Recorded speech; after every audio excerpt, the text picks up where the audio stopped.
Welcome to the Scarfey Talks Premier League podcast. In this episode, we'll be reviewing then game week 30 in the Premier League. It was a massive week, if we're honest, with several key results, both in the title race, in the relegation battle, and also the battle for European football, primarily the Champions League battle. So a lot to get into. I think we know a lot more after this week. And also game week 31, which we'll preview in a later episode this week, we'll know even more as well. So key games coming up. It's crunch point of the season. It's make or break, do or die. And I've got a fantastic panel to talk everything that happened this weekend. So let's introduce them one by one. Three fabulous guests on tonight. John from John Sinclair TV, big Newcastle fan and YouTuber. John, how you doing? Good to have you on. Big up to Harry, and that's twice in a week now, twice in 2 weeks now, isn't it? So becoming a regular now, my sort of thing. After I've got all this problem sorted out, I am legendary Harry, legendary legend Cam, and thank you so much for having us back on again. And you know what? Do follow Harry. He is up and coming, talented, and classy. I try. John, thank you very much. Very kind words there. And it's good to have you twice in the week. You're absolutely right. There you go. Good stuff. Thank you very, very much. Appreciate it. And Cam, thank you very much for coming on. Of course, Tottenham Hotspur fan, regular on the podcast as well. How are you doing? Hello, I'm doing well, thank you. I can't believe I'm coming on here and I'm not talking about a loss for once. It feels like a miracle, to be fair. And yeah, I've got a great panel with me tonight and can't wait to get started. Absolutely. You're not talking about a loss. I mean, you can say that might last. Let's just put it that way. We don't know if it's going to get better or worse after Liverpool. We hope it's going to get better. Tottenham fans certainly do anyway. Cam, thank you very much. Louis, good to have you on. I mean, you're buzzing as well. Point against Man City. You haven't been able to say that much in recent years. A solid defensive performance too. Of course, you're a regular as well here. How you doing? Forget recent years, Harry. Probably recent decades, to be honest with you. So it was a very, very good result. But yeah, good results for everyone on the panel this weekend. So it'll be good to talk about. Absolutely. We're all happy. Oh, absolutely happy. Well, I am until Sunday of that cup final. Do you know Arsenal winning that? But hey ho, let's focus on what we've got in hand tonight. And a lot of nil-nil games this weekend. I promise you not all of them were bland. Burnley 0, Bournemouth 0. Louis, if I come back to you to start with you on this one. So Bournemouth are actually, I didn't know this, but one of the most informed sides in the Premier League. They haven't lost in quite a few games. Burnley picked up a lot of draws as well in 2026. How do you view this one? Who's it the better point for? Well, it's a tough one, this, because I feel Bournemouth have found a game plan that works extremely well, but they don't have the finishing ability to get themselves over the line in terms of one of the big problems they suffered towards the middle part of the season beginning was they struggled in conceding. They were conceding so many goals, barely keeping clean sheets, and they struggled massively throughout that. And they decided to just start neutralising people. And I came on this podcast after they played West Ham, and I said, this new tactic Bournemouth developed, if they play it every single week, they will draw against every single team in this league. And since they've played us, they've had 3 draws. They set out to neutralise the opponent. I do think they were a bit more unlucky against Burnley in the sense that, they had about 22 shots and there was, over 35 shots in the entire game overall. So it's very here and there, but only 5 shots on target for both teams combined. I mean, it's not the sort of thing you expect from a Bournemouth side, given some of the names they've got, Evanilson, Krupi, Ryan, all these players that should really be getting the goals for them are not happening right now at the moment for them. And that's cost them dearly because at one point they were looking almost like European contenders and they still are in and around the top positions for the lower conference or perhaps Europa League spot. But it's so close and it has been so close this season. These vital points they're missing out on are crucial and detrimental to their European fight. Absolutely that, Louis. I totally agree with you. And it's interesting, you did say, didn't you, about Bournemouth, and you remember you saying to Ollie as well, Bournemouth fan, regular on this podcast, he's like, no, it's going to be okay, but ultimately it's a lot of 0-0 draws. But Bournemouth are in a luxurious position, aren't they, Cam, where draws are okay, they're not going to go down realistically, they're over that any worry about getting dragged into it, so they can afford to just draw games. But it just feels weird to see an Iriola team not score goals because a Bournemouth side I'd usually associate with a type of team that score 4 and concede 3 or 4. Yeah, it's really weird because at the start of the season, when I watched Bournemouth, it was all like 3-2s, 2-2s, 3-3s. And now I think they've got 4 consecutive league draws in a row now, majority of them being 0-0. It's a bit weird now, like watching Bournemouth, because it feels like they've changed quite a bit. And as Louis was saying, ever since that West Ham game, they just can't seem to put the ball in the back of the net. And we've seen a lot of that recently. But at the start of the season, when they were playing, opposition, they were winning quite a few games. Not losing too many because they're still in and around the mix for potentially being contenders for Europe. But they're also they're conceding a lot of goals as well. They're winning games, scoring a lot of goals, but their defense was a bit poor at the same time. They weren't able to really keep the opposition from scoring.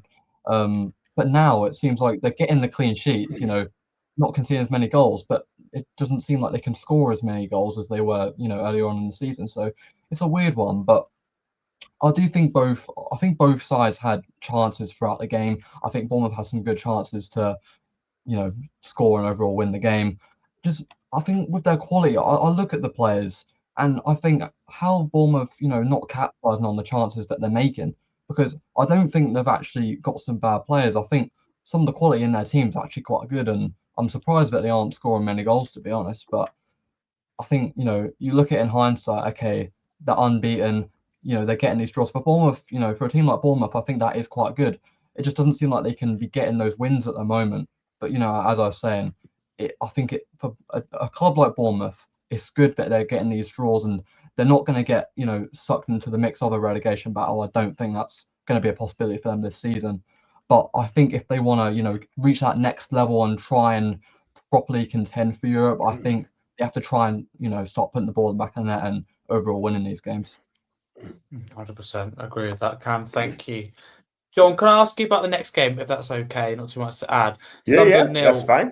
Brighton 1. I'm going to ask you about it, of course, as a Newcastle fan. You would like to see this result. But on a serious note, Sunderland aren't as strong now at home as they have been all season. Do you think it's a case of, okay, they lose at home and that good form's completely gone? Because ultimately, there's 2 or 3 now that they've lost at the Stadium of Light. A big win for Brighton, though. Yeah, absolutely massive for Brighton. Massive win for them because Brighton, you didn't know what sort of side Brighton you're going to get these days under Hutzler. But look, Sunderland, let's be real, Sophie, yeah, they did score, but to be ruled offside apparently, sort of thing this week. But I think Sunderland's going to pelter out, sort of thing, do you know what I mean? So they lost 4 out of their last 6 games. They used to be really, really strong side, home and away, difficult to beat, and a really strong outfit as well. Not playing exciting football, do you know what I mean? But they just get results. But now I think something's being found out because they know what they're all about. Do you know what I mean? If you get at them and you rattle them, which we do on Sunday, by the way, and by 2:00 on Sunday afternoon, let's hope we do these because I truly believe we can this time. But for Brighton, look, Brighton, like I said, they won 3, lost 3 at the last 6 games, and they're a decent side. On their day, they're a joy to watch, but it's a massive 3 points for Brighton, and they're definitely safe this season. Do you know what I mean? I just hope that they improve on that win and move on to another game. But it's a massive 3 points. Difficult place to come to Stadium of Light. Everyone knows that, but they are on the day. They're a great side to watch. But Sunderland, well, back to the drawing board. But after we beat them on Sunday. You're feeling confident then, John. Thank you very much. Well, we haven't beat these lot for a long time. They haven't beat these since Kevin Norton scored a hat-trick, sort of thing. Do you know what I mean? But if memory serves us correctly. But you know what, Harry? I just hope now. I really do hope we beat these once and for all to shut those Mackens up. We'll have to find out. This is no pressure. Absolutely big one though. It's a big one for sure. John, thank you very much. It is. Cam, if I come to you, your thoughts on this one? Brighton in a bit mixed form, really. Couple of wins, couple of draws in their last 5, but ultimately, if you look at Brighton in the last 4 weeks, their form is a lot better than it was at the start of 2026. They've got themselves in a position again, a bit like Bournemouth, a bit like Sunderland as well. They're probably going to be they will be okay, and the season's kind of petering out a little bit. Yeah, it does seem like they've finally picked up form now. And I think, when you perhaps don't perform as well as you definitely can do, I think this is a big result at a ground that not a lot of sides have won at, particularly at the start of the season. I know that Sunderland aren't doing as great as, they were at home now because they're undefeated undefeated for quite a while. But now it seems like they're losing quite a few games out, dropping points, and I think for Brighton they've capitalised on that. And Sunderland, they've not been as good as they have been this season. I feel like Brighton have either way done really well to get a result here, a clean sheet. I feel like they had quite a lot of chances to maybe even score more goals, as did Sunderland as well, of course. But I do think it was a fair result. I don't think Sunderland had the true quality to win this game or get anything out of this game, to be honest with you. I think Brighton, they're definitely going to be safe from relegation no matter what. I don't think they're a side that are bad enough to be in that mix at all. I don't think they particularly have enough, though, to reach that next level and get to those European spots. I don't think they're good enough for that just yet. But they are picking up form right now, and they're getting results, which is all that matters right now for Fabian Hertzler. And that's the most important thing for Brighton. They're getting these wins, and they're doing it right now, right here. And yeah, that's the most important thing for them in this scenario. These games are not going to be easy. Sunderland, they might not be good right now, but these games can sometimes be a banana skin. And for Brighton, I think it's just really important that they got the smash and grab win that they truly needed. Cam, absolutely. Thank you very much. And Louis, the goal was weird, the way it went about. So talk to me a little bit about that. And if you also want to divert as well into Fabian Hertzler in particular, has been mentioned now a couple of times, in particular by John. Should he be in charge at this stage? Of course, a lot can happen from now to the end of the year, but do you think he should be the manager leading Brighton forward into next season? I think so. I think, to touch on the manager point, I do think people are a little bit harsh on him. He's had his moments of madness, of where he's not been great. The truth is, he's a young manager. He's learning a lot. And if you look at Brighton's record this season, it's very well. It is across the board as you can be: 10 wins, 10 draws, 10 losses. And when you think about 10 draws, is monumental in football. I mean, even if you just start talking about a goal in half of those, we're talking an extra 10 points. Those extra 10 points would boost you to the likes of where Aston Villa are. So he's in Champions League places. If in half of these games, he gets an extra goal. That nudges over the line. It's a weird way to look at it. Of course, it's a stat that can't be proven. It's a stat that can't be looked at. But this Premier League season is so close. I mean, even just give him an extra 5 points, and he's where Brentford are, and people are saying Brentford are working wonders. So I think he definitely deserves more time. And in terms of the goal, quickly speaking on, it was a thing of weird goal. But those sort of goals happen in football every now and then. We've seen, goals from crazy angles that weren't meant for crossal shots, sort of goal, and this just trembled in. Whether he meant it or not, whether he thought it would go how it did, don't really know. But hey, at the end of the day, it went in. I don't think he's complaining. Exactly. The goal's a goal. And we have this conversation a lot, and I honestly couldn't care if it was an over a kick or it comfy backside, especially at this stage of the season. It's not about aesthetics or looking good. It's ultimately about getting points, winning games, and that's done by scoring goals, let's put it bluntly. Next game then, Chelsea and Newcastle. I wonder I'm going to come to you first on this one. Of course, Newcastle fan on the panel in John. John, give us your thoughts then. Huge win at Stamford Bridge. What do you make of it? I tell you what, I mean, back in 2012, that's the last time we went at Stamford Bridge when Papi Cisse scored twice. The second goal was that Rangers volley, Rangers shot the outside of the foot. That was 2-0 win. And 14 years on, we've created history, beating them lot by a goal to nil. Sorry, Chelsea by a goal to nil. And I thought we played really well. I mean, we weathered the storm earlier on. Anthony Gordon scored a tap-in, really. But if you look at the first goal, Harry, the way we scored, the Chelsea defence, oh my God. You talk about Liam Senior telling the press, respect the ball. I think you need to respect us a little bit more, because at the end of the day, right, I mean, there's a lovely ball by Livermore, really played on, one-on-one. He cut the ball back to Gordon. He was never going to miss that. But Chelsea had some couple of chances, by the way. I mean, Ramsdale made a couple of fine saves. And if you look at it again, I mean, Liam Senior, he's fast. He's quickly losing my respect. How dare he comes on and saying, if they ever did this job right, they would have a penalty. It was never a penalty. If you look at the video, right, I think the guys will agree that Cole Palmer stood on Fodeman's toe and tried to con the ref for the pen. How about Malik Chow? Now that Chow should have had a penalty as well. He got dragged in the box as well. Don't know who it was, but he definitely got dragged in the box. They never even looked at that as well. That's definitely a penalty kick anyway. But for me, I thought we deserved the 3 points in the end. We defended well. Eddie Howe got his tactics so spot on the day. People want him gone, want to be sacked. For me, I'm Eddie in. He seems to put it out of the fire. But one we have to understand, guys, we do have a fantastic running. And also, we finished the season well. We always finish the season well, if you know what I mean. And I think we probably didn't go all the way of doing it this season. I really do. But I'd like to ask you the question, Harry. What do you think of the huddle? The referee in the middle of it, and Chelsea fans huddle the referee. Mad.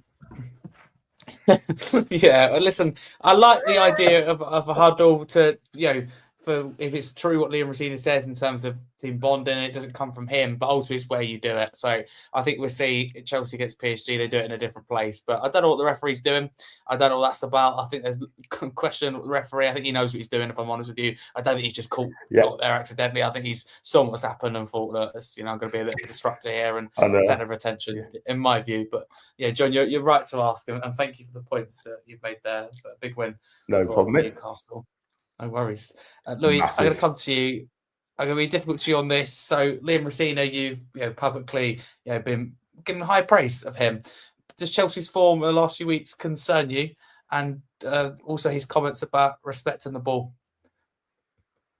Talk to me about that. Yeah.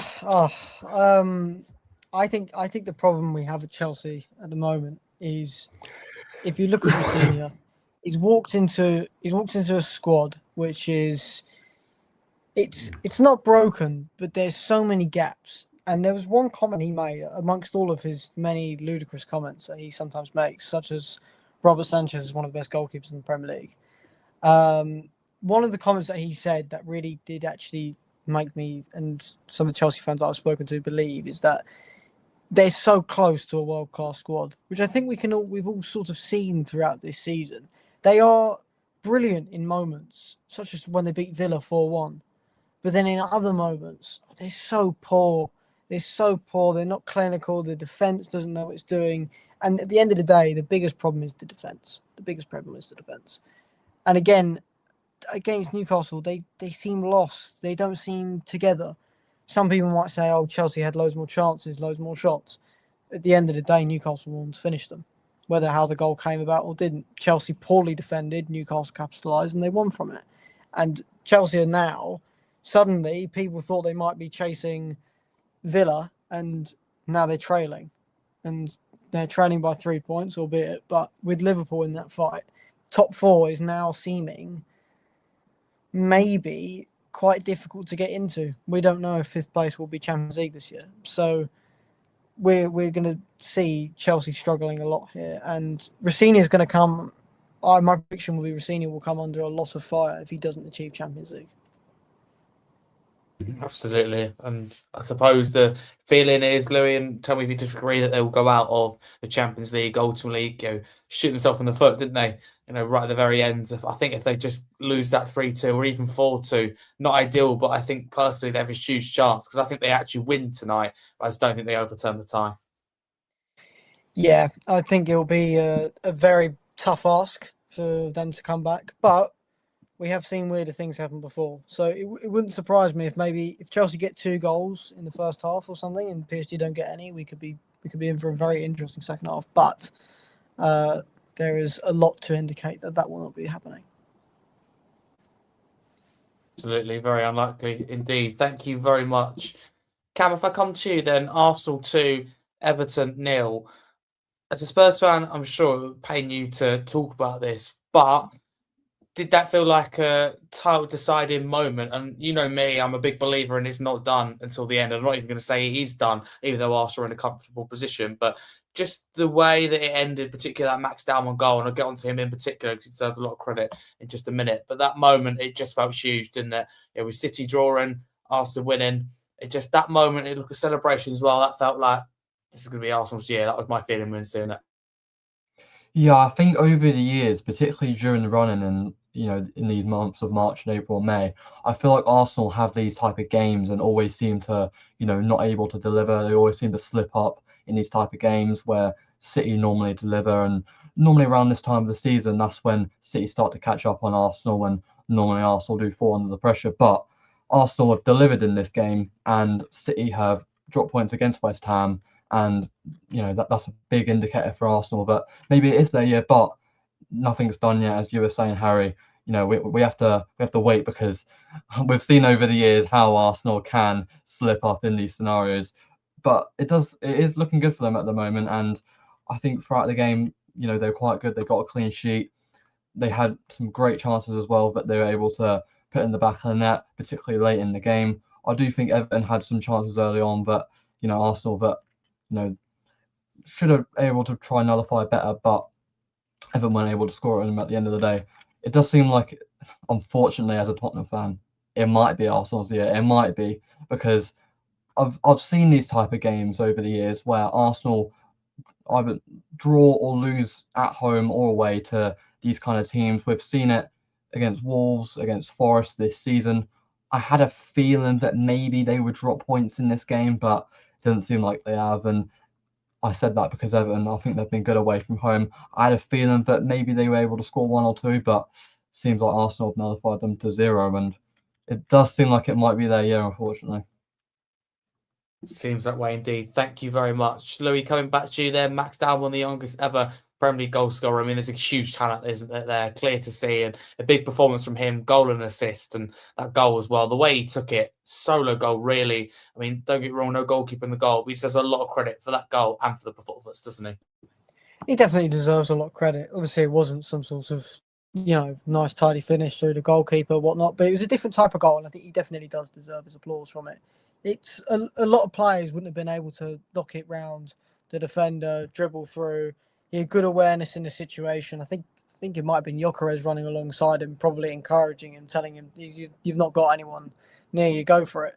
But he had good awareness, and to be switched on at that age, to go and pick up the ball, knock it round a defender or two, can't exactly remember, and then run the length of the pitch with the ball in control, don't slip over, no mistakes, slotted it in the net, and very, very, very well deserved.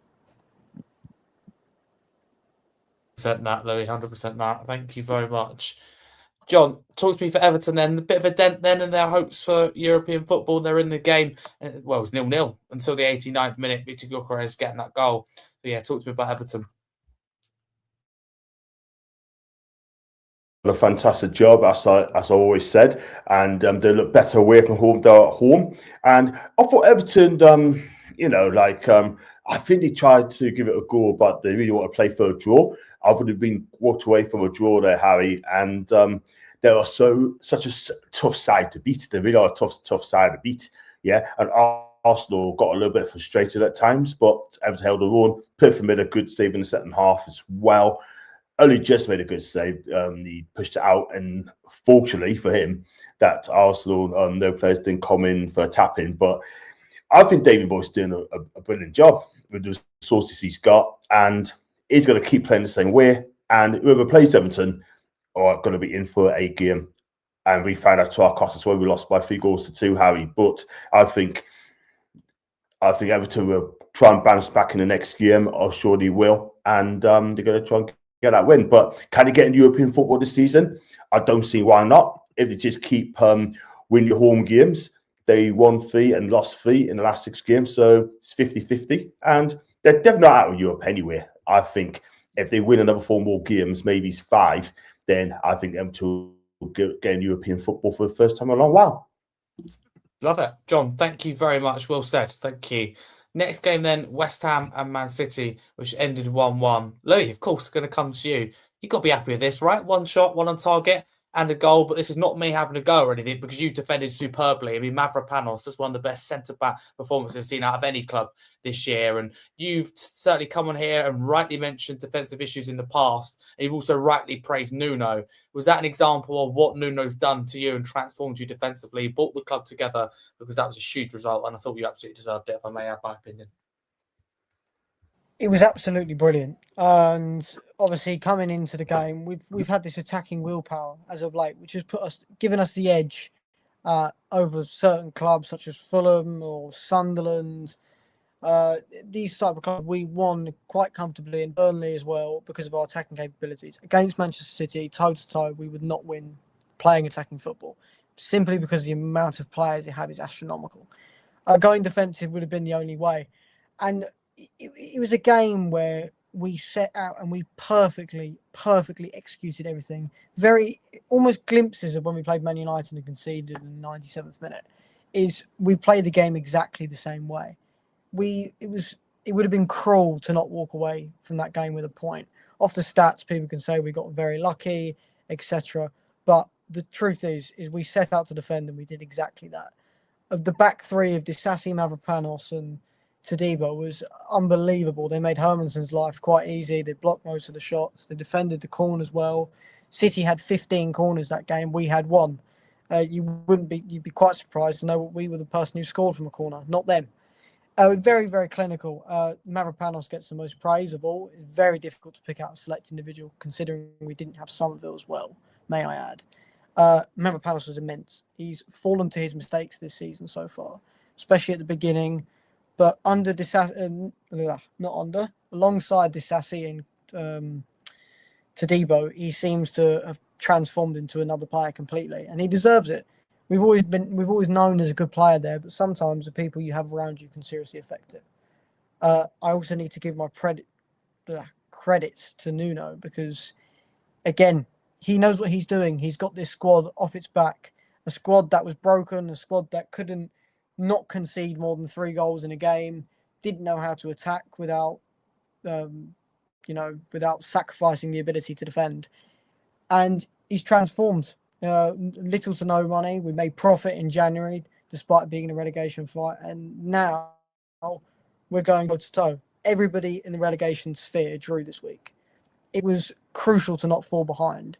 And that point we got has now kept that form. We're level with everyone again. Same points as Forest, 1 point from Spurs, 3 points from Leeds. 8 games to go. And suddenly, that 98 to prediction of us being relegated has now been dwindled down to 48. So it goes to show how much fight we're putting in these weeks, and we really do believe we can stay up, and this performance shows it exactly. Absolutely agree with you as an outsider on this. Thank you very much. Cam, can I get your thoughts then? Man City felt huge, and Pep said before the game that ultimately they dropped points and the title's over. Then backtracking ever so slightly, I think personally after the game saying it's not over because we didn't lose. So I think Pep used it as a motivator for City before the game, and it didn't work because it didn't get a result. However they played doesn't matter. They didn't get the result. So of course now he's got to change his approach a little bit. So yeah, talk about the game as a whole, but particularly on Man City because it feels like significant again. They've dropped points. Yeah, it's 2 big points dropped for Man City, and I think when Arsenal won that game during the evening as well, Man City playing straight after that, I felt this was a big game for them to win to, make sure the pressure's still piling on Arsenal. It doesn't seem like that's really happening at all. I think it's a massive point gain for West Ham, but I think for Man City, it's 2 massive points dropped, and they just couldn't afford to do that, and it seems like they have dropped 2 points. Overall, I do feel like Man City probably should have won the game with the amount of chances that they had, of course. But I do think West Ham executed their game plan quite well, as Louis was saying. But I think, especially in the second half as well, late in the game, there was a big feeling that I thought Man City, but me personally as well, I thought Man City were going to win that game. But it didn't seem like they were clinical enough. And as Louis was saying as well, West Ham, they were clinical with the opportunity that they got. And it doesn't seem like Man City, with the opportunities that they were given, able to really capitalize on it at all. And I'm going to go to Man City's first goal as well. You see those goals every now and again, don't you? You saw the one with Minte against Brighton, and you see this one. It is actually quite a cool goal, because I do like seeing those goals, whether Bernardo Silva means it or not. We saw a similar one. Oh, this is gonna really do me. It was at West Ham. It was a really similar goal by a West Ham player. Louis, you might know what I'm talking about. A really similar goal, same end. I can't remember who it was, to be honest, but it was a very similar goal on that side as well. But anyway, but yeah, Man City broke the deadlock, and West Ham, they got the only corner for them, and they went and go to score it. And it was Mavropanos, the one who, in my opinion, is player of the match. I think he done really well in that game. I think West Ham were defensively solid. They kept the ball out of the back of the net for the most part from Man City quite well, albeit, they conceded the first goal. But I think since then, they were very, very solid at the back. And I think ever since that January transfer window, I feel like they have been so good in these games defensively. I feel like at the start of the season, they were always leaking goals. They were always, making these, they are always having these games where it didn't seem like there would be a game where they wouldn't make an error every now and again. And it happened so often. And I don't see that much anymore. And I do like how we've got, teams at the bottom like West Ham, like Forest, maybe now like Tottenham, and I'm going to say Wolves as well, that are putting in that fight in these games, even if teams like Wolves might, already be relegated or close to going down. It seems inevitable, but I feel like it's a big point for West Ham. It's points dropped for Man City. I feel like they really should have won that game, and if they wanted to pile the pressure on Arsenal, they really should have won it. But I do feel like they went up against a difficult side. But I think with the quality that Man City have, particularly as well, I have a big feeling that is really going to help Arsenal in the title race. Certainly does. Cam, thank you. John, can I give you the next game then? Palace and Leeds ended 0-0, another goalless draw. Do you think it's a bigger point for Leeds, especially they're down to 10 men for large parts? Do you agree? Yeah, 100%. If they're down 10 men for large parts of the game and you don't lose the game and you just got to get as many points as you can. That result didn't really help Leeds. They really need to win that game to pull away from the relegation zone because they're not safe in a minute. They're 5 games they're out of win and they're 3 points from the drop zone. But the goal difference, Harry, is not good. -11. When you got Tottenham -7, Forest -15. That's not good. But okay, all you got to do now is just keep winning games. But DCL missed a penalty as well when he dragged it wide. That didn't help his cause to whatsoever. But at the end of the day, sort of thing, like 0-0's about the right result. But what I'm going to say is, right, Leeds needs to wake up because they only won 7 games this season. Yes, they've drawn a lot of games, 11 draws this season. If you can turn those draws into wins, then they would have been okay. They would have been all right. But unfortunately, at the minute, they're down there for a reason. And they just 48 conceded. Now, that is not good at all, mate. It's not good return as well. But they got to stick to Daniel Farker. They have to keep with him. I hope they do. And he's the one who's going to get them out of it. But if Leeds wins 2 more games, maybe 3 more, they'll be absolutely fine. Because a magical point, Harry, this season to stay up, I reckon it's going to be something like 38. I reckon it's going to keep you up this season because there's still lots of games to go. So, yeah, I think Leeds will be okay, but it's going to be only just. Okay. John, thank you very much. If I just have my opinion, I think Leeds have done a terrific job, really, considering where they started the season. I thought they were always going to be in a relegation battle. So, and someone said the other day, yeah, but this is Daniel Farker we're talking about. And I'm like, Daniel Farker, the guy that for me has done an excellent job, and he's the one who's turned it around. I believe tweaked his tactics when it was tough at the start of the season and got results as a result. John, thank you very much. Louis, can I come to you with this game? We talk about seasons petering out. Crystal Palace example of that under Oliver Glasney with all their players back. They're not up and firing. They just don't look like scoring, really, do they? With all their attacking players they now have. No, they don't, but they're fortunate in the fact that a win here and there that they've picked up occasionally, as well as their very good start towards the beginning of the season, will be enough to keep them up, which they're very, very lucky from because they're only 10 points in the relegation zone at the moment. And had they not got that win or 2, we're suddenly looking at a 4-point gap and they could have been in some serious trouble. But again, this season will be so disappointing because when you're a club with respect to Crystal Palace, of smaller stature, same with the likes of West Ham, Brighton, and those 2 are the best examples of where you achieve European football and you hope to build off that success. We see when Newcastle first achieved it, Aston Villa, they got the European campaigns and they built that success from it and they've continued on to do it numerous years. Palace will be disappointed that they've not been able to do that. It's looking quite unlikely that this side will now be able to win the Conference League. Might be a bit early to say, but given the fact they drew their first leg and they're struggling to score in the Premier League and come to the later stages, they'll struggle again. It's it's not great for them. They really are struggling, and to not manage a shot on target against a 10-man lead side at home is concerning. Very, very, very alarm bells. They've got a really tough run as well for the rest of the season. Really, really tough run. I know they've got City, Newcastle, West Ham, Liverpool, Arsenal. I mean, look at all the names I'm mentioning. They're very, very, very tough games. Bournemouth as well are in there. So I think they'll be counting their stars actually quite lucky, the fact they won't be suffering an unexpected outsider for relegation. They'd have to lose all of their games remaining in the season, and it'd be a miracle for them to need to go down. So that's not going to happen. But they'll be disappointed. The fans will be upset. They've got a few home games left, and I guess they need to just try and climb their way up the Premier League, get some prize money you get for finishing a bit higher, invest it back into the squad, which might not happen given their owner situation, and kickstart again on the new season with a new manager. Obviously, Glasner will not stay. Who they will get, there's been loads of names thrown out. But it's been a rocky season for Crystal Palace. Rocky season. I'm going to throw it out there. I think it'll be Thomas Frank. That's what I think it'll be. I'm very confident with that as well. That's what I think they'll go with. I think he'll get straight back into the Premier League because ultimately he's a good coach. Whether it worked out at Tottenham or not, and people don't like to hear it, but for me, I think that's the fact, really.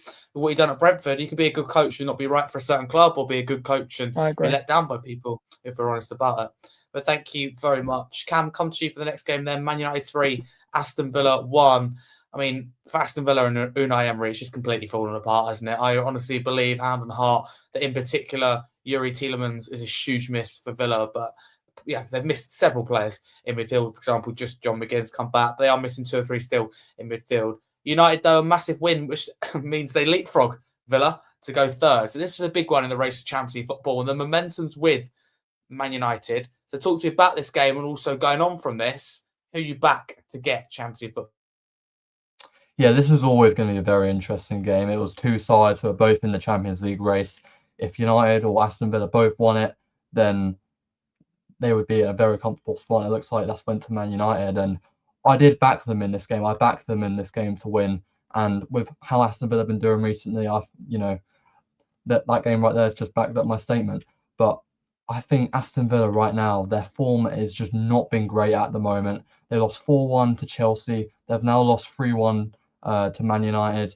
Doesn't seem like they can really get a good result at the moment. Doesn't seem like the momentum's with them. It just seems like they're making error after error. I think you saw the Cunha goal. Aston Villa were just cut open, and I know there's a great pass from Bruno as well, but I just feel like Villa are conceding these goals way too easily. It seems like they're conceding quite a lot of goals as well. 4 against Chelsea, 3 against Man United. I think they've got some difficult games because they've got West Ham on the weekend as well. It doesn't seem like it's going to get any easier for them, really. I feel like they need to start picking up some results soon, though, and they need to start putting in good performances because, we saw, not too long ago, they were doing quite well. I think they were 3rd in the table. They were a good gap away from 4th and 5th. And it seems like now they're slowly slipping out that spot now with Man United chasing them, gone above them now. Chelsea have not been great, as of recently, but they are still in the mix as well in and around that area. So it's going to be close for sure. And this race is certainly very interesting. It's put Man United in a really, really good spot. And I feel like if Villa, if they're going to get Champions League football next season, albeit they might do with the Europa League if they go far in that, but I feel like if they want to qualify via the league, I feel like they have to start picking up results and they need to be doing it really quickly. Certainly do. Cam, thank you very much. John, can I come to you with your thoughts on this game? What did you make of it? Villa's implosion.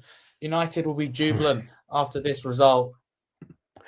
Absolutely. I mean, look, United's been on form at the minute. Yes, they got beat by us, by the way. But since Michael Couch took over that football club, he has done an unbelievable job.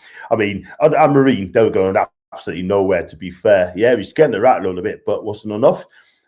But the way Michael Couch come into that football club and he's turned it around, he's playing in the right position. He's changed formation to 4-2-3-1. Everyone's happy. Everyone knows the roles. Matis Cunha outstanding. And Boomer, outstanding. Sesko coming from the bench. I don't understand why he's starting games. He should be starting. Do you know what I mean? But he's a super sub for the football club, and he's done absolutely amazing in a red shirt. Aston Villa, yes, they got key players missing. Yes, it's great to see John McGinn back for Villa, but it wasn't enough. That they're missing key players. Morgan Rogers is out, and you know what it is. I mean, until they get him back, then and they're just not going to get the Champions League. They're fourth for the minute by the skin of their teeth. But losing the last 3 games, it's not going to help United at all whatsoever, Harry. But Villa will need to pick up very, very quickly. They have to find a way, and they need to get John McGinn firing at all costs. And another thing is, when they get the chance, they miss them. That's the thing. I think Ollie Watkins' confidence a little bit low at the minute in time. He's not scoring enough goals. And the defending has been all over the shop. I'm not going to lie. But can they get Champions League? I'm not so sure, because I think, look at the chasing pack, I think Liverpool probably just about find a way. Chelsea might just find a way. Brentford, they could the surprise package of the league at the minute this season, yeah. But I would have Newcastle, Harry. But I think they're losing the way, Harry, at the minute, Villa, and they need to find a win very quickly. Otherwise, their season could be falling apart quickly. It is already, if I'm honest with you, but you're right. It could completely crumble, couldn't it? It could go from bad to worse. It could end up. I don't know how far realistically they could go down. That's realistic about it, but I just can't see them winning in the next few weeks. If I'm being honest about it, I mean, just bringing up the table here, they currently are in fourth position, but it's very easy for Chelsea and Liverpool to catch. But if it completely falls apart, then even like Brentford, and they could, you know what I mean? It could easily slip out the top 6 if they're not careful. They lose the next 3 or 4. So yeah, they've got to be on it for sure. John, thank you very much. No problem. Next game, and no worries. Next game is Nottingham Forest and Fulham, which was a goalless draw. Louis, he surprises a goalless draw. I mean, Ola Aina rattled the bar. I mean, I'd never seen a shot hit that so hard. I mean, it might be a bit dramatic, but what a pile driver it was from him. The crossbar's still shaking, according to some reports. But honestly, in all seriousness, what did you think of this game? Better point for Fulham, based on the fact that they didn't create as much. I'll have to take my hammerhead out of this one and watch the game as a neutral perspective. It was very, very close. I thought Fulham were quite lackluster given their recent performances in different weeks, and I thought Nottingham Forest sort of felt the same as how they have always been as of late. The problem is they simply can't get the ball in the back of the net no matter what they try, and I don't understand how can you go from one week where you draw 2-2 against Manchester City and you score 2 goals against that side, but then you struggle to score at home against Fulham. I mean, I think I saw a stat, and I think it's now, because of that disallowed goal, it's now 99 shots at home since Vitor Pereira has come in, and they've scored 1 goal. I mean, that's insanity. That's simply insane, and it could seriously cost them. There's a few games upcoming that pretty much will determine their season, and again, them fighting relegation. They've got a lot of tough games upcoming. They've got Spurs, they've got Villa, and they've got Burnley and Sunderland, who have been sides that haven't been performing as well of late. But then they've got the likes of Chelsea, Newcastle, Man United and Bournemouth. And when you hear that running, that's a bit scary for a relegation side. To speak on the performance, lackluster. They had loads of shots, but they couldn't convert them. Obviously, Aina's chance at the crossbar, Amari Hutchinson's goal as well. But 3 shots on target from both sides combined, 1 big shot, lackluster in all efforts. It was a very neutralised game, middle of the pitch battles, and I think both sides will take the point, but I think they'll secretly both be disappointed. Forest could have felt like they could have got 3 points. Fulham, an extra 2 points could have really helped them in their European fight. That would have put them on level with Everton. So it goes to show how close it's been. I think both sides will be disappointed.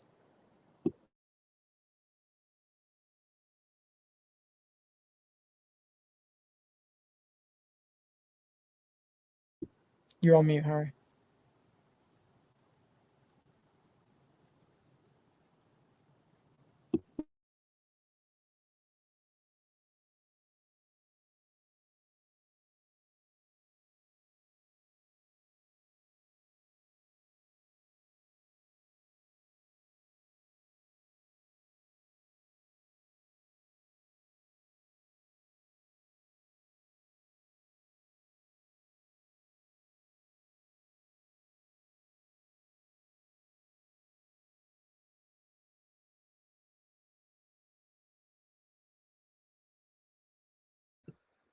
hear us? I think he's left. I think he's rejoining. I don't even know what he's doing. I don't know. I think it's on mute in a minute, like, do you know what I mean? So, yeah, I was going to say, if I cover you, it's Cam, isn't it? Yeah. Okay. Yeah, I'll just, while Harry gets sorted out, sort of thing. I mean, Nottingham Forest 0, Fulham 0. Give us your thoughts on that scoreline, mate. Yeah, to be fair, I think Forest had quite a lot of chance to score in that game. Fulham haven't been great as of late in these past few games as well, and I feel like Forest had to capitalise on that. And as Harry was saying, or as Louis was saying, sorry, they've had 99 shots since Vitor Pereira has come to the club, and they've only scored 1 goal. It's crazy to see, and yeah, I mean, you would really think that with the amount of opportunities that Forest have had, I mean, they've had quite a few goals ruled out, of course, but it's unbelievable how they're not winning these type of games. And as Louis was saying as well, you go from the game against Man City where they drew 2-2 and they were clinical with their chances for the most part, and then they play Fulham and draw 0-0 and aren't able to put it in the back of the net. And you see Fulham as well; they had 1 shot on target throughout that entire game. And then when you see that, you think, surely Forest have got to win this game. Surely Fulham aren't going to hold on. And with the amount of opportunities Forest had, I just couldn't believe that they weren't able to score in this game. Thank you very much. Apologies to chip in. That's now. what happens sometimes with the live podcast. Laptop decided to crash completely. Button was absolutely stuck. So apologies about that. We are back, and that will not happen again. Otherwise, the laptop's going out the window. Next game, Liverpool 1, Tottenham 1. Cam, I'm going to come to you as a Tottenham fan. Give me your thoughts on this. First point under Igor Tudor. But away from that, I mean, ultimately, Tottenham just don't get any result at all at Anfield. So does that feel significant? But also moving forward, is it a confidence builder? And what have you made of the performance that we can take forward? Yeah, I think it was a big point at Anfield. We almost never get a result at Anfield as well. So I'm buzzing with that. I'm buzzing we got a result considering our performance. I would have been gutted if, we put that sort of fight in and we weren't able to get anything out of it. I would have, I give credit to the players either way. I think from start to finish, I think maybe the quality wasn't there at times, but I like how they kept going. They stayed resilient. I just liked how we put in some fight and the players showed that they actually cared in this game.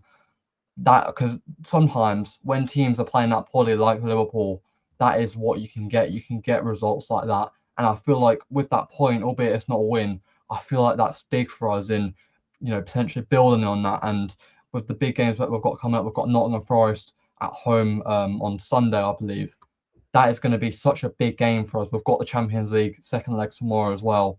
I feel like even if we don't go through in the tie, I feel like even if we just have fight in that game and maybe win the game with the scoreline, but maybe not on aggregate, I just feel like if we can do that, that can truly build momentum going into the Forest game. I think the Liverpool game will anyway, but I feel like if the players can put in that same fight that they did in every single game from now till the rest of the season, including Nottingham Forest as well, because I mean Forest, they could have well won that game against Fulham, so it's going to be a hard one, and I think the players really truly have to show up for this one. So it's going to be a big one for sure. It's at home as well, so the fans have to get behind the players as well. The players have to truly show that they want to win this game and that they truly care. We saw that against Liverpool. We want to see it again.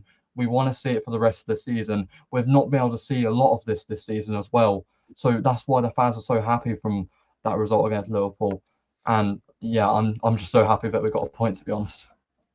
It's a strange feeling, I know. Not quite the win yet. Still waiting for the first Premier League win of 2026. And we could have an opportunity to end that and also our awful home record where we haven't won since 6th December in the league in the next game. But before we move on, can I just very quickly ask you about Igor Tudor? Do you think he's the right or wrong man to lead Tottenham forward? And it makes it very difficult, doesn't it, to sack him after this game?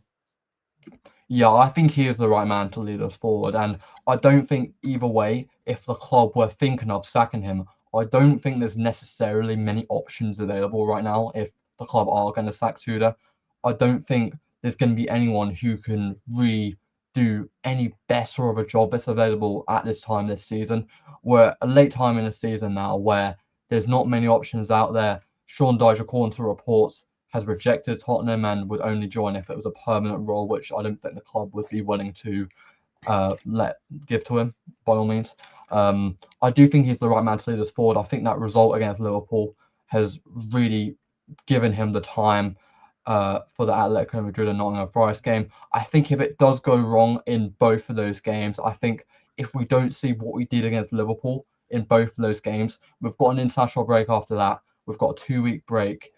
And as I said, if things do go wrong in both of those games, there's time for the club to replace Tudor. I don't think that's the problem though. I don't think there are many options available for the club in terms of, who are we going to actually get in if we do sack him. But from what we saw from that Liverpool game, I'm just hoping that we can kick on from here. And for me personally, I do think he's the right man to lead us forward. We saw that, many times in the Liverpool game as well, him trusting the youth and all that, and it really did show the payoff as well. And I just hope we can see that from now to the rest of the season. Cam, thank you very much. Louis, can I get your thoughts on this game? For Liverpool, I mean, is this a perfect example of their downfall, just in the league in general, across all competitions too, and particularly at Anfield, because it felt like the goal was always coming for Tottenham? What are your thoughts, Louis? I agree with you, and I think this isn't to discredit Spurs at all, and I do genuinely mean this. I think what Liverpool did before the game was utterly moronic and I think pathetic, to play a weak side.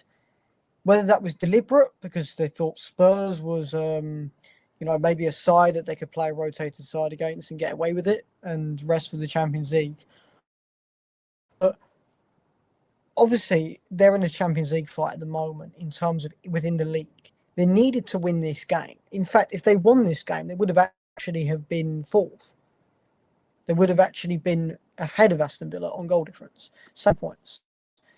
And it makes you think, why? Why did they not go all out for this game? And Spurs utilised that. They utilised that very, very, very well.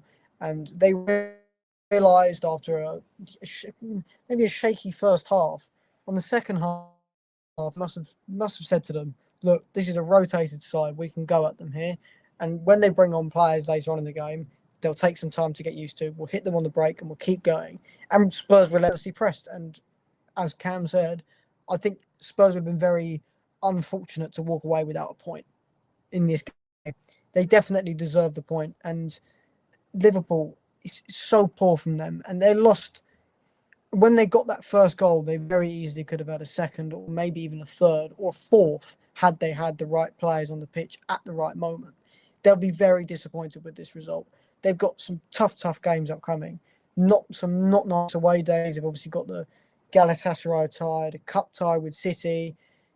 Again, rough games. They would have liked to be heading into these tougher games with some momentum. So I think they'll be very, very disappointed. And I think Arne Slot needs to look at himself after that one. Poor decision. 100%. He's going to be under even more pressure following that. Thank you, John. Brentford 2, Wolves 2. Brentford cruised into 2-0 lead. Wolves scored just for half-time to put it back to 2-1, which felt crucial. And if anything, I would say Wolves had the bigger chances to win it at the end. If anyone was going to win it, it would have been Wolves to complete the full comeback. But does this really represent the new Wolves we've seen in 2026, John? Yeah, I'll go with that 110% there. I mean, Brentford started like a house on fire, 2 goals up, and could have gone 3 up if Thiago, I don't say Igor Tulo then, but Thiago, that from Brazil, header hit the outside of the post. I would have put 3 goals up, and that'd be a different game. But credit to Wolves, came back in the second half, got to 2 goals, showed a bit of fight with the bottom of the table. But I just think, Harry, they left it a bit too late because they should have shown that fight and energy beginning of the season, if you see what I mean. But I think Roberts came at the wrong time. But you know what? I think he's the right guy for the job to try and get Wolves back up next season. I think they left it too late. They have to win all their games. And you're right. If it's going to be a winner, it came from Wolves. And they nearly done it. But they've given it a go. They've shown some fight. And I think it'll be just too late. The only they'll stay up, like if they win the games, that really matters. And I think you could have a say it goes down as well at the end of the season, Harry. So we see what happens. Okay, John, thank you. Louis, can I come to you with your thoughts on this one. I mean, Wolves corner after corner at the end, or I'd say 2 or 3 they had. And I was thinking if Wolves win this, come on, this is really, really interesting. But again, as much as it'd be interesting for football as a whole to see this go down to the very wire, and Wolves, I think, certainly will close that gap. But again, every game that they don't win means they are mathematically and factually a step closer to the Championship. So is it one of them where they go, great fight, and ultimately they can go to the Championship, which they probably will end up going to, and take confidence from games like this? And also the big question is, they should stick with Rob Edwards. Do you think that, they should stick with Rob Edwards? Do you think that's the right thing to do? I think it is. We've seen Rob Edwards can do well in the Championship, so I definitely think he's the right manager to continue on with Wolves at the moment. I think Wolves fans will be quite disappointed, not with the result necessarily, but with the season, in the fact that they actually could have, had they had a good start, they really could have stayed up this season. And I think they'll be very, very disappointed at heart that they won't be able to now. I mean, obviously it's not mathematically impossible, but it's very, very unlikely. I'd say probably their goal is to focus on Burnley. Not too long ago, we were calling this one of the worst Premier League sides we've ever seen, and they couldn't hit a barn door. And all of a sudden, they're on 17 points, and they're 3 points away from Burnley. They're 12 points from the next position of safety, which is 4 wins. And given that they've only got 7 games remaining, it would... They played a game more, Wolves. That's what's key. Yeah, They have played a game more. And again, it would take a lot. It would take a lot. They do have a favourable run if we want to look into that. They've got West Ham, who's down there. They've got Leeds. They've got Spurs. They've got Burnley as well. They decide their own fate. It is possible. I wouldn't say it's impossible, but I would say it's unlikely. And I think they'll be quite disappointed because had they had a better start to the season, we could have really been talking about a side that shouldn't be going down, which could have been a worry for others. But again, I think they'll be disappointed. I personally think they already go down by 3 points. I think it'll go down to the final day, but the goal difference means they're never going to really do it. You get that, don't you? We've had that in the past couple of years where a team have gone into it, but we know they're down because of the goal difference, even if they manage to pull it back level. I think Wolves will take it down to the last couple of games, though, and that's credit to them. That wraps us up then in under an hour for this episode of the Scarfey Talks Premier League podcast. Thank you to everyone that's listened and supported. Yes, if you listened previously, this is on a new channel. You're right, absolutely. So that may confuse you. But if you're new, welcome in as well. Thank you very much. And do get in touch and let us know your thoughts on the podcast, what club you support, how you feel about your club right now. You can do that by dropping me an email, scarfharry323@gmail.com, or at Harry Scarfe2 on all social media, or just leave a comment on YouTube or wherever you may find this podcast. But lastly, all that's left to do is see where you can find my guests on social media. John, thank you so much. Tell people where they can follow you and your content, Newcastle content that is, and football content on social media, including your YouTube channel. How many subs is it out now? I'm on fairly close to 38,000 subs. I mean, I've got lots of TikTok followers as well, which is good, and also pass that on as well. It's like it's a fan channel anywhere, to be fair. Do you know what I mean? So I do clubs over the country sort of thing. I do Scottish games, Irish games. I do non-leagues as well, mixtures of League 1, 2, Championship as well. And this is what I love doing, ground hopping, sort of thing. That's my niche now, for those who don't know about it. Do you know what I mean? So if you check me out on John Sinclair TV, it's free to sub as well. Does cost you a penny. And also leave a comment. I always get what I'm going to do next season is get people to, I'm going to ask people which non-league ground or League Ones to shall I do next. That's what I'm going to do. So I'm going to Sheffield United against Wrexham on Saturday. That's my next port of call.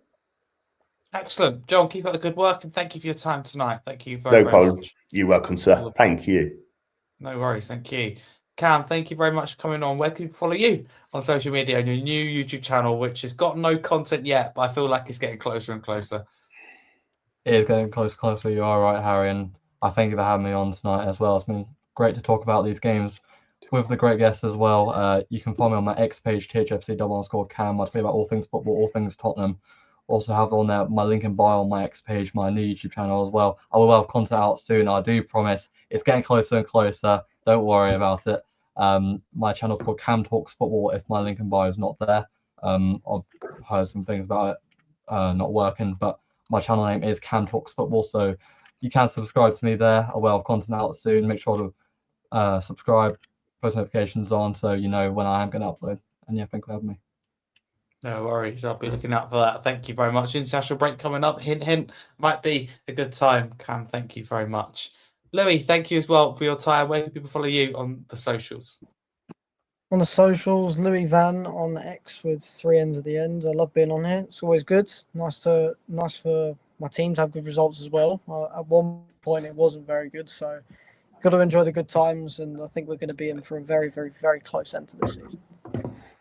Absolutely. It's going to go down to the wire, and you probably don't want to be in the relegation battle. It's fair to say we don't want to be in it either, but it makes it interesting that it's, a multiple way battle, let's just say. But thank you to everyone for this episode. All the best, and come back for the next episode, which will more than likely be on Friday as we preview Game Week 31. Thank you for now. Appreciate all the continued support.